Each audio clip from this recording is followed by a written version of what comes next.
प्रश्न ये है कि कभी कभी हम शुद्धि और संयम दोनों की बात करते हैं भोजन में, तो जो शुद्धि का भोजन भी है वो अगर अधिक मात्रा में हो जाता है तो असंयम रूप में हो जाता है, और कभी कभी जो नॉर्मल भोजन है वो भी अगर हम संयमित रूप में लें तो भी कुछ कष्ट नहीं होता है। तो उससे भावों में और उपयोग की शुद्धि में कितना फर्क पड़ता है? तो भोजन में शुद्धि और संयम का क्या महत्व है? देखिए, बहुत अच्छा सवाल आपने किया। भोजन शुद्धि और भोजन संयम, हमारे जीवन में दोनों चीजें होनी चाहिए। अगर हमने भोजन की शुद्धि तो रखी पर संयम नहीं रखा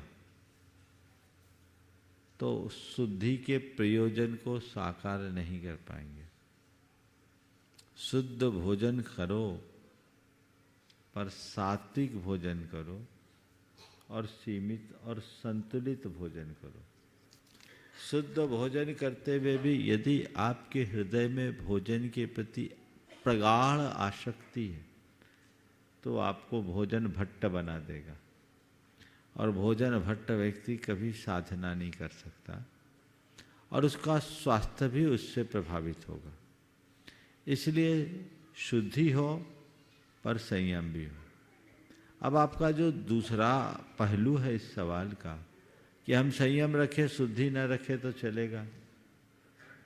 अगर संयम को पूरी तरह अपनाना है तो शुद्धि रखो, क्योंकि शुद्धि भी संयम का एक हिस्सा है। हमें इंद्रिय संयम और प्राणी संयम दोनों प्रकार के संयम का पालन करना चाहिए।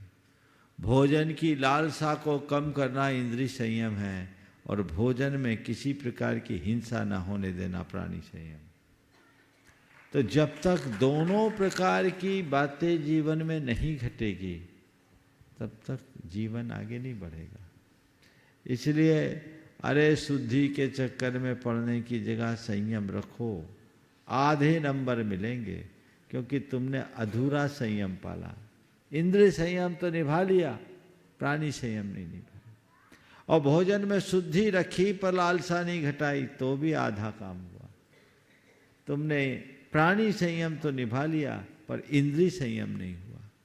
तो संयम का तात्पर्य यही है कि शुद्धि भी हो और नियंत्रण भी हो, तब रास्ता। महाराज जी के चरणों में कोटि कोटि नमोस्तु।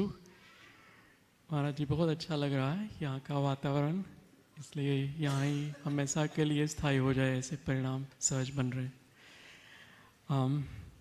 यश भैया का जो प्रश्न था उसको ही एक्स्ट्रापोलेट करना था, जो भोजन शुद्धि और भोजन संयम के विषय में।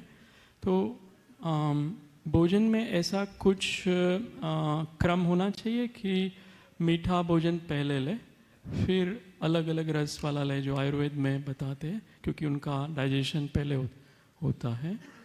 और भोजन में हमने आचार्य श्री से भी सुना है कि ये गेहूँ वगैरह का त्याग वगैरह भी बोलते हैं, तो क्यों उसका कारण क्या है?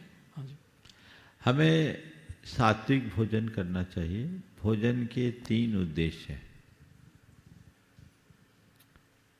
स्वाद,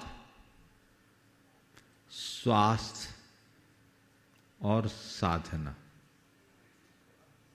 स्वाद, स्वास्थ्य सेहत और साधना। स्वाद के लिए भोगी खाता है,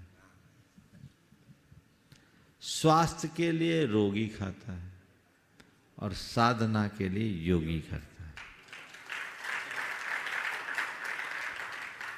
भोगी हो स्वाद लो, लेकिन स्वाद लेते हुए भी अपने स्वास्थ्य और साधना का ख्याल रखो।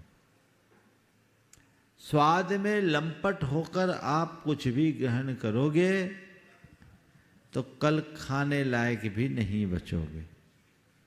इसलिए भोजन संयम का उपदेश दिया जाता है। आज की पीढ़ी में ये सब बातें गौण होते गई। पुराने जमाने में ऐसी हिदायत दी जाती थी कि भोजन को औषधि समझ करके करना। जो व्यक्ति भोजन को ही औषधि की भांति लेता, उन्हें अलग से औषधि खाने की नौबत ही नहीं आती। स्वाद लीजिए, हर वस्तु में स्वाद है, पर स्वाद लंपट मत बनिए, स्वाद लोलुप मत बनिए। फिर ऐसा स्वाद, उतना ही स्वाद जिससे स्वास्थ्य पर दुष्प्रभाव न पड़े। कोई चीज़ खाने में बड़ी सुस्वादु है और मात्रा से ज़्यादा खा लोगे तो बाद में दवा खाओगे। तो वो स्वाद स्वास्थ्य के ध्यान में रखते हुए और साथ में साधना भी तभी कर पाओगे जब तुम्हारे शरीर पर तुम्हारा वश होगा। इतना भोजन कर लो कि आफरा आ जाए तो आफत में पड़ जाओगे। तो ये मूल रूप से अपने स्वाद की पूर्ति करते हुए भी स्वास्थ्य और साधना को ध्यान रखना। इस हिसाब से हमारे यहाँ आयुर्वेद में भोजन की एक पूरी प्रक्रिया बताई गई। आद्य मधुर अंत मधुर। भोजन की शुरुआत मधुर रस से करो और भोजन के अंत में कोई मधुर रस लो। उससे वात पित्त कफ ठीक रहता है। ये स्वस्थ व्यक्ति के लिए है। अब आज के समय में तो बहुत सारे डाइटिशियंस हैं, वो आपको जैसा परामर्श दे उस अनुरूप भोजन लीजिए, क्योंकि 40-45 पार करने वाले ज़्यादातर लोग की लिपिड प्रोफाइल बिगड़ी मिलती है और ज़्यादातर लोग डायबिटिक होते जा रहे हैं। तो उनके लिए तो उसी हिसाब का भोजन करना चाहिए जिससे गाड़ी संतुलित हो और विशेषज्ञों की राय लेकर भोजन करना चाहिए। मैं कोई निश्चित क्रम बताना यहाँ नहीं चाहता, हर व्यक्ति के हिसाब से अलग अलग है, लेकिन ज़्यादा मिर्च मसालेदार भोजन करना अच्छी बात नहीं है। सात्विक आहार सुख का आधार, इस सूत्र को आत्मसात करके चलना चाहिए।